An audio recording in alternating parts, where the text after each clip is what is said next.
Historias de Fe, presenta la impresionante vida de San Ignacio de Loyola. El 23 de octubre de 1491 nace en la localidad de Azpeitia, en la provincia de Guipúzcoa en España, Íñigo López de Recalde, quien se daría a conocer como San Ignacio de Loyola, fundador de la Compañía de Jesús. Era hijo de Beltrán Ibáñez de Oñás, señor de Ofiazi de Loyola, jefe de una de las familias más antiguas y nobles de la región, y de Marina Sáenz de Licona, que tenía un linaje no menos ilustre. Íñigo era el más joven de los 11 hijos de la noble pareja. Los Loyola residían en una casa-torre construida en piedra. Con 6 años, Íñigo y sus hermanos quedaron huérfanos de madre, por lo que su padre y Martín su hermano mayor cuidaron de él. Su infancia fue la de un muchacho noble y un poco consentido, por su condición de ser el más joven de la familia y de la ausencia de la figura materna. Aunque recibió una educación religiosa, se volvería un joven alocado, despreocupado y muy consciente de los privilegios que le otorgaba su condición de hidalgo. Antes de continuar, te invitamos a suscribirte a nuestro canal y activa la campanita de notificaciones para que puedas recibir los avisos de nuestros próximos videos. Antes de cumplir los 16 años, fallecería su padre don Beltrán, así que Íñigo fue enviado a completar su educación a Arévalo en casa de don Juan Velázquez, contador mayor del Reino de Castilla, viejo amigo de la familia y que se ofreció a acoger como un hijo más al joven de los Loyola. En el palacio de los Velázquez conoció a los reyes y a la corte. Disfrutó de todos los privilegios de la alta aristocracia de la época. Se dedicó a la buena vida, cacerías, justas, torneos, saraos, juegos de baraja y dados, y galanteos. Le gustaba la música y el baile, y debió leer un buen número de libros de caballerías. Fueron 10 años de alegría juvenil, sin pensar demasiado en el futuro. A la muerte del rey Fernando el Católico en 1516, cayó la desgracia sobre los Velázquez, pues eran opuestos a su sucesor el rey Carlos I, y al año siguiente moría don Juan. Íñigo se quedó sin protector, además no tenía bienes ni dinero. La viuda de Velázquez le dio una pequeña cantidad de monedas, pero también le dio unas cartas de recomendación para el duque de Nájera, don Antonio Mandique de Lara, quien era virrey de Navarra. Íñigo se convertiría en el hombre de confianza del duque, y le acompañaría en diversas gestiones reales y en sus visitas a la corte. En 1521, con 30 años, fue llamado a luchar cuando el virrey reunió tropas para la batalla de Pamplona. Íñigo no era lo que hoy llamamos un militar profesional. Era un noble, y como tal, estaba adiestrado en el manejo de las armas, suficientes atributos para defender los intereses de su señor. De allí salió muy mal herido, cuando él y sus compañeros fueron acorralados dentro de una fortaleza. Los enemigos empezaron a disparar cañones y un obús le alcanzó, destrozándole las 2 piernas. Este sería el principio de un cambio fundamental en su vida. Los enemigos reconocieron caballerosamente su coraje y se ocuparon de brindarle los primeros auxilios. Las heridas eran grandes y profundas y le aconsejaron que volviera a su casa donde podría recibir mejores cuidados. En un duro viaje con dolores insoportables, se lo llevaron en camilla de Pamplona a Loyola, pero al llegar a su casa empeoró. Los médicos aconsejaron una operación para colocar los huesos en su sitio. No obstante, la operación no fue un éxito. Íñigo se dispuso a morir y le dieron los sacramentos. A pesar de los esfuerzos, todos creían cercano su fin. Contra todo pronóstico se recuperó, pero fueron tiempos de mucho dolor físico para él. Tuvo que estar postrado muchos meses soportando pesas y artilugios diseñados para sanarle los huesos. Durante este tiempo, el ocio lo consumía. En su aburrimiento, Pidió unos libros de caballeros en la guerra, a los que siempre había sido muy afecto, pero en su casa solo tenían libros sobre la vida de Cristo y otro que recogía la vida de varios santos. De mala gana y para pasar el rato empezó su lectura. Y con sorpresa descubrió que le gustaban, y además experimentaba una gran paz y alegría, lo contrario de lo que le ocurría cuando leía textos de guerra. Empezó a cuestionarse su actividad militar, pero de forma intermitente, pues su ansiedad de gloria y su amor por una dama ocupaban todavía sus pensamientos. Estas indecisiones duraron algún tiempo. Finalmente, Íñigo resolvió seguir el camino de los santos y hacer las mismas y aún mayores penitencias que habían hecho ellos. Una noche se le apareció la Madre de Dios, rodeada de luz y llevando en los brazos a su hijo. Esa visión lo consoló profundamente. Al terminar la convalecencia, decide hacer una peregrinación al santuario de Nuestra Señora de Montserrat. Pero no irá como un noble, protegido por su dinero y posición social, sino como un desconocido. Antes de emprender el viaje, compró tela de saco, un bordón y una calabacita para hacerse un vestido de peregrino. A partir de este momento, Íñigo empieza a ocultar su identidad, pues desea empezar una vida nueva. Algunos días después, llega al santuario. Luego ofrendó a la Virgen su espada y su puñal, donó la mula al monasterio y sus vestidos de caballero a un mendigo. Vistiendo el sayal de peregrino se aloja en un albergue de mendigos como un pobre más. Vive de limosnas y castiga su cuerpo con duros ayunos. Pronto su aspecto es desastroso y los niños le bautizan como el hombre del saco. La experiencia de aquellos días la transcribió cuidadosamente a papel, lo cual sería el inicio de su obra Ejercicios Espirituales, uno de los libros que más ha influido en la vida de la Iglesia. Los deseos de conocer la tierra donde nació Jesús lo hacen embarcarse a Roma, para pedir un permiso del Papa, requisito obligatorio para viajar a Tierra Santa. Ya con el visado papal en mano, se embarca rumbo a Israel y arriba el 24 de agosto de 1523. El contacto directo con la tierra de Jesús produjo en Íñigo emociones profundas, incluso tenía serias intenciones de quedarse allí, pero eso no era posible y llegaron a amenazarle con la excomunión si persistía en su propósito, por lo que no tuvo más remedio que desistir. Para esos tiempos, la iglesia estaba llena de falsos predicadores. Íñigo no quería ser confundido con uno de ellos y decidió ponerse a estudiar teología. Así que regresa a Barcelona en 1524 con 33 años. Allí comienza los estudios de gramática y latín, mientras sigue viviendo de limosnas y hablando de cosas espirituales con quien quiere escucharle. 2 años pasó en estos estudios elementales, pero luego sus profesores le aconsejaron trasladarse a la Universidad de Alcalá de Henares para estudiar filosofía.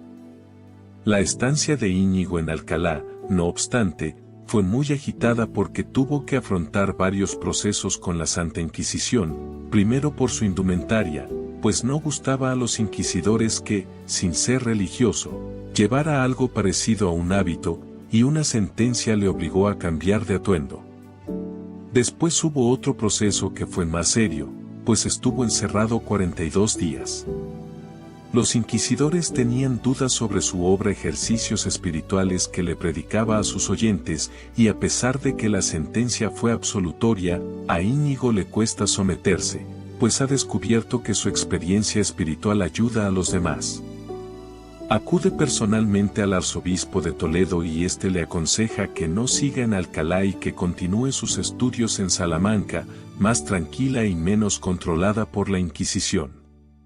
Pero a los pocos días fue encarcelado y volvió a repetirse la situación de Alcalá. Quedaba libre, pero no podía predicar a la manera apostólica. Fue entonces que decide marcharse a París, hastiado de tantas limitaciones impuestas.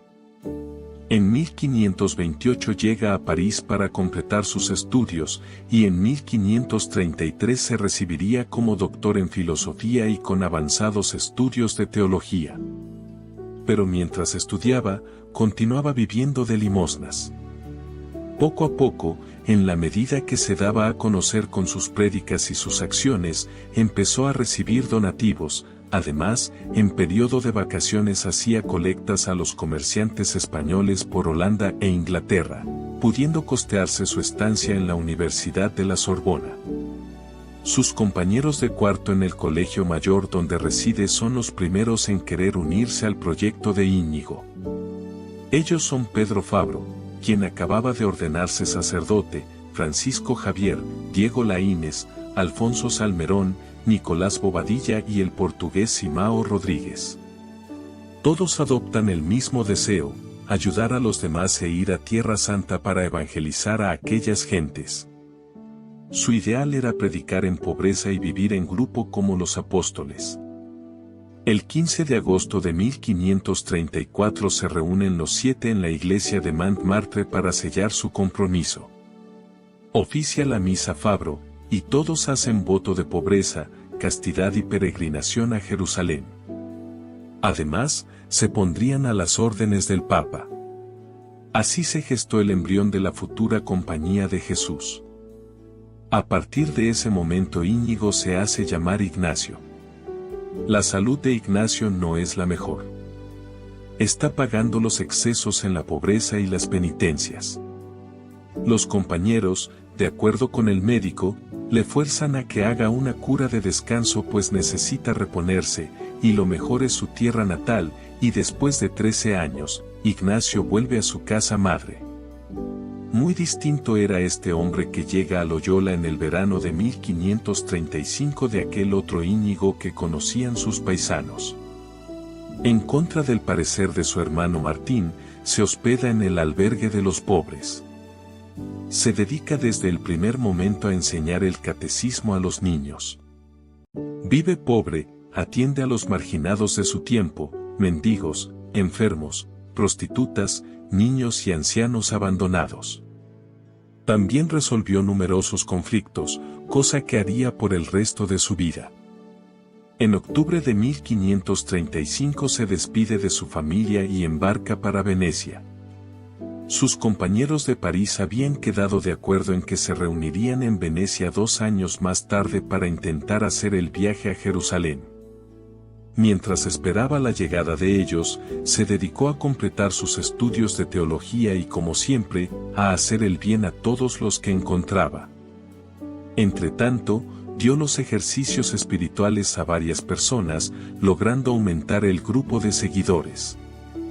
En 1537, a la llegada de los compañeros, intentaron de nuevo el ansiado viaje a Jerusalén al que se habían obligado con voto. Como era necesario el permiso del Papa para peregrinar a Tierra Santa y sus amigos no lo tenían, les recomienda alojarse en hospitales para que se dediquen a cuidar y a aliviar a los enfermos, mientras consiguen la audiencia con el Sumo Pontífice. Pasados 2 meses se dirigen a Roma a pedir la bendición papal.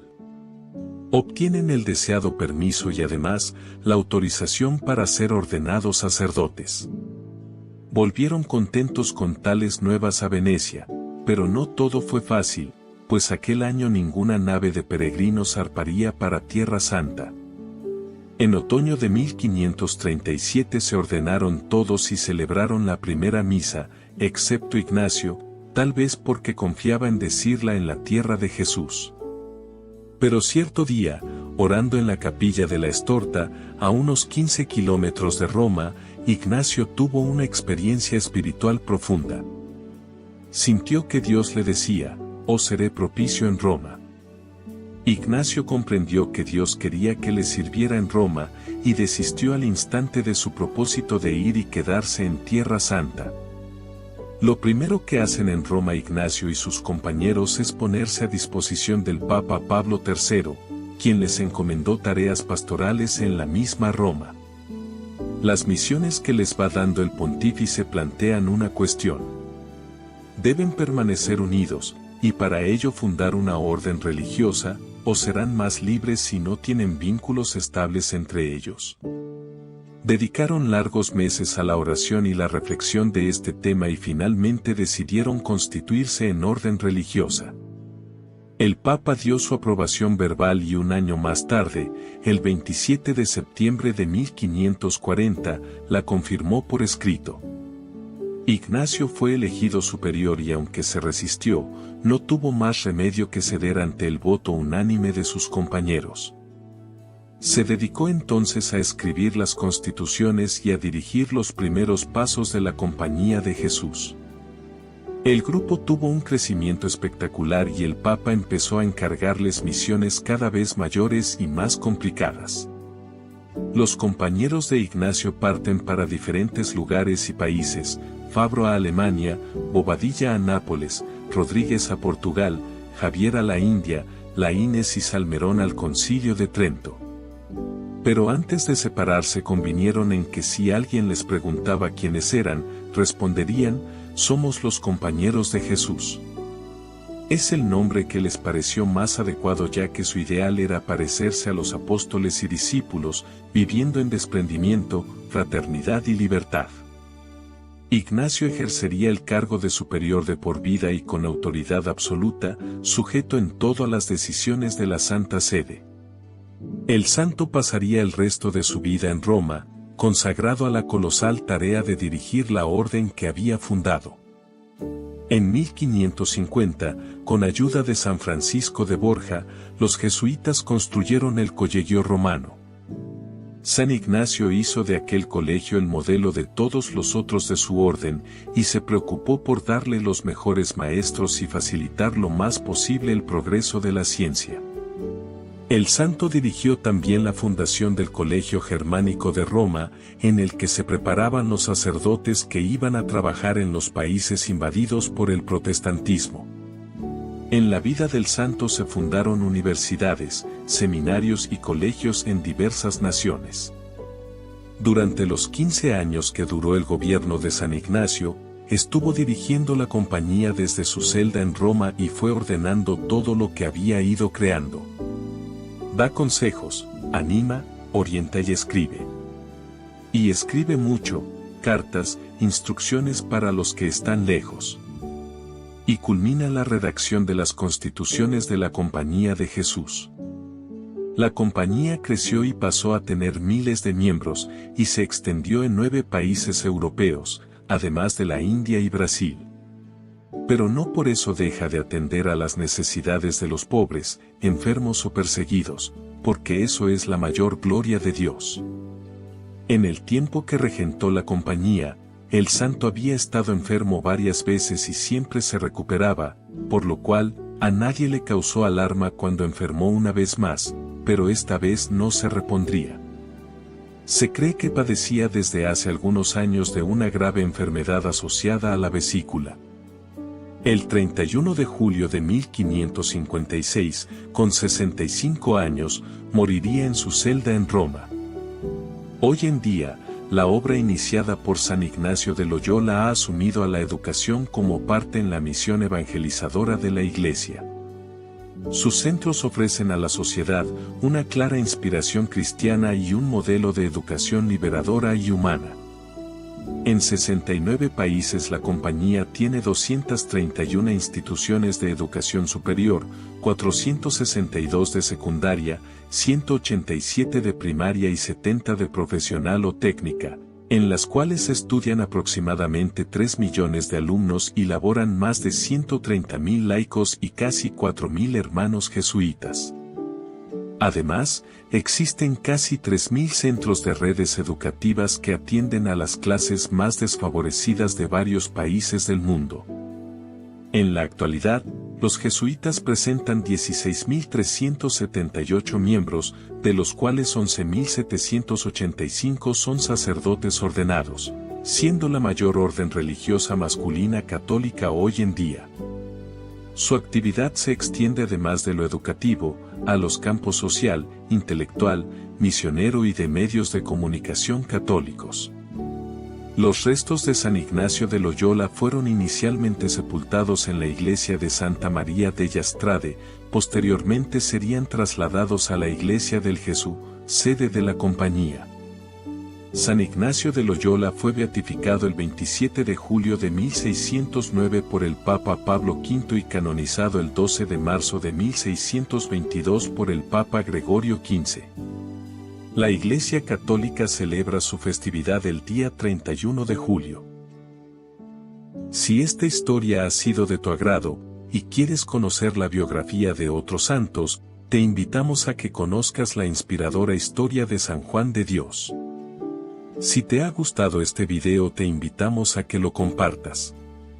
Dale me gusta y suscríbete a nuestro canal si aún no lo has hecho, pues es de mucha ayuda para nosotros poder continuar haciendo esta obra evangelizadora. Si tienes alguna pregunta o comentario no dudes en publicarla, trataremos de responder prontamente. También te invitamos a que nos sigas en Instagram y TikTok. El Señor te bendiga y te guarde. El Señor te mire con agrado y te extienda su amor, el Señor te muestre su favor y te conceda la paz.